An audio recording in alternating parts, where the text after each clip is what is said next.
There she goes. Swollen are her feet and toes with half her belly. She is oppressed by him who doesn't know what she go through now. She suffers labor pains of push.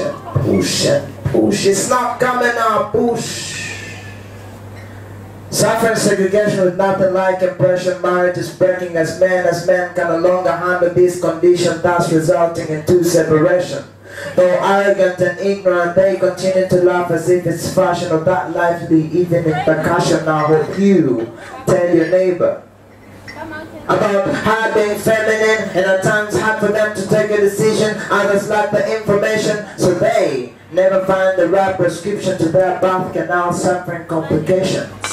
It still remains unspoken like the importance of feminidoms. Now as our leaders put an end to sex education, even the few fighting for it, they fearlessly resort to relaxation as those tender proceed with fornication, not knowing that they are not ready for reproduction. I hope you ask your neighbor what it costs for a medical personnel to carry out the sensitization, for a married man to have the devotion, for our midwives for the traditional modern to have these women in preparation, for a government to invest massively in sex and prenatal education, for if they do not, I am sure you continue to listen to this in any poetry session or any joint discussion. Now, beware of the rapists, the defilers, those evil men who should talk young girls, those midwives who force innocent girls to push, those married men who force and who abandon their pregnant wives and they confess not to their relations or vows. Now hope you tell your neighbor about her profession as the village surgeon for female genital mutilation, that not only is it a human rights violation, but they also undergo lots of pain when it comes to the time of reproduction. And that the issue of the damage in the uterus is not for them, those who have fallen victims alone, but for my and your society too. For today it's them and tomorrow it's us, our mothers, our sisters, or even our own wives. Now hope you tell your neighbor about obstetric fistula. Thank you. So, welcome everyone to TEDxMakerereRehill. I'm Emcee UG the poet, and I'm here today to share the knowledge and my experience with all of you so that we can all feed our mind through our ears and we leave when we are mentally rich. So what you just had is what I do, partially for a living, but I'm so proud to be a poet and I'm proud to share those stories wherever I go. So the reason as to why we are here to talk about this whole burning feeling that performing artists have in Kampala, performing artists have in East Africa or Africa in general. And this topic is are Ugandan performing artists ready to cross borders? So we all know that there are lots of performing artists in Kampala, you know, graffiti writers, MCs, is ugly, artist stakeholders. We have, you know, people who are into circus, you have people who are into poetry like me, music, you know, all these great art forms. But the issue is how can they plug into other platforms that are outside this country, that are outside this region, that are outside this continent. So that's why we are here. Are Ugandan performing artists ready to cross borders, you know?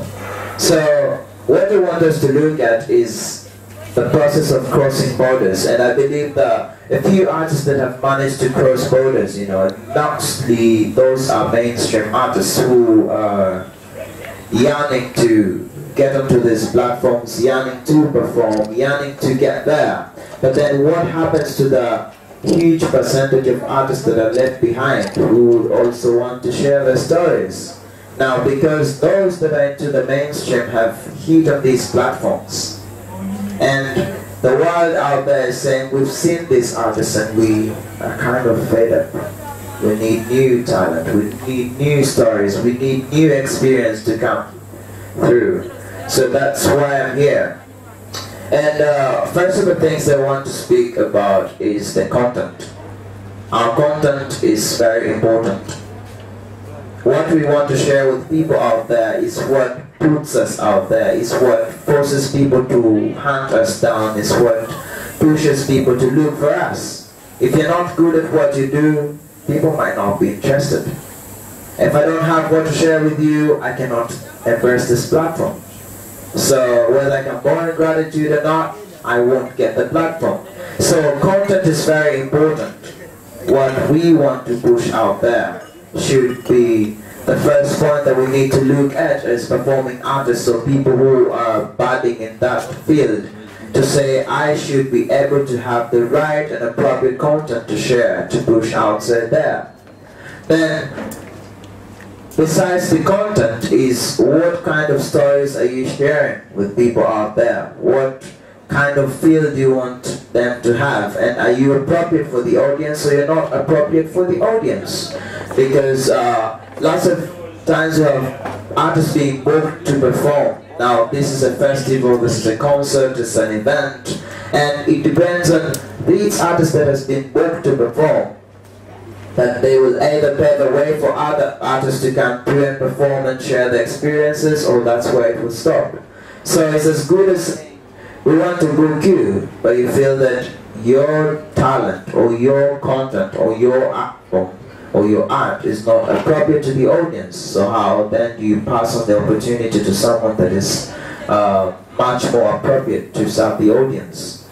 Then the other thing I want to share with you is, besides the content, is the issue of signature, or the African signature, or the Ugandan signature versus language. Now, as performing artists, we've had various debates where people would say, you need to have an African signature to cross borders, to go and perform in other spaces, in other regions, in other continents. Now, there are lots of artists that have resorted into doing all they can do in their indigenous language or in their native language. Now, the issue is, if you want to cross borders, will people understand or understand what you're sharing with them, or they're just locked up in this space and saying, oh, this artist that came through and performed, I didn't understand anything that they were saying, but anyhow, it seemed good. So I want to say that the signature that we need to portray, that we need to put out there as performing artists, is in our story. What story are we telling? Is it a story about our communities where we come from? Is it the slum in Kampala? Is it the slum behind this university that you're trying to push across? Because that's what people want to feel. People might not be interested in your language, but they need to get the storyline, to know where you're coming from. Now that's the signature. That how then do you stand on a platform that even before you speak, people can sense that this artist is coming from Uganda? Now, as performing artists, that's one thing that we need to note, that anyone who will take you, who will book you to go and perform out there, they need to know that you are suitable. You are fully and entirely representing the continent and representing the region. And besides that, the other thing and the other way one can really cross easily is to look at your target. What are you targeting as a performing artist? Like any other business, you know, if you want to be innovative, you want to be a speaker, and you're speaking about several issues, is it that you're targeting conferences, you're targeting events, you're targeting hospitals, church, what is it that you're targeting? So as a performance artist, on my list I know that I have journalists, so I should be knowing people in TV, radio, or print media that are my friends. So whenever I have a performance, I need to notify them and say I'm going to be at TEDx, and they're going to show up and write an article, free of charge. You need to know festival directors, festival managers, events managers, fellow artists, you know. So if you have that list, then it becomes easier for you to strike through, because people know who you are, people appreciate what you do, and it's always easier to recommend you, and the conversation continues every day, even where you're not, you know. So the issue of us as artists locking ourselves in one space and saying, I'm great, I am a poet, and then I need to know fellow poets, and that's it, then you're not going to make it easily. As a poet, I need to know graffiti writers, I need to know photographers, I need to know arts journalists, I need to know MCs, I need to know singers, producers. So then, when a visual artist wants to paint, they'll say, I don't have this event, but I know this brother that is a good poet. So I believe if I'm painting and the brother doing poetry is reciting, then my event is going well. But he's not going to invite me if I've locked myself in that poetic world and I say, as a visual artist, I need to know visual artists, and that's it, and that's how I'm going to make it. I need to know a motivational speaker, I need to know a success coach, I need to know all these other people that are into the art world. And as an artist, you need not to say, I'm an artist and a performance artist and that's it. You need to step aside from the artist element and be a stakeholder to be able to speak about the art scene in Uganda, about the art scene in East Africa, about the art scene in Africa. But that means that you should be rooted, you should be well connected, and you should be well knowledgeable. You should have the knowledge to be able to share. So if you see yourself as a stakeholder, than to say you see yourself as a mere artist, then things become much more easier for you. Then besides that, I would like to say that our own platforms are very important. If we as performing artists in Uganda, we are going to cross borders. If I know that my brother over there Ugly organizes the bonfire, and I don't show up to ask you for a slot, to perform, to celebrate my own art with your people, then it makes no sense than if I want to go for the heat chunk, as people would call it.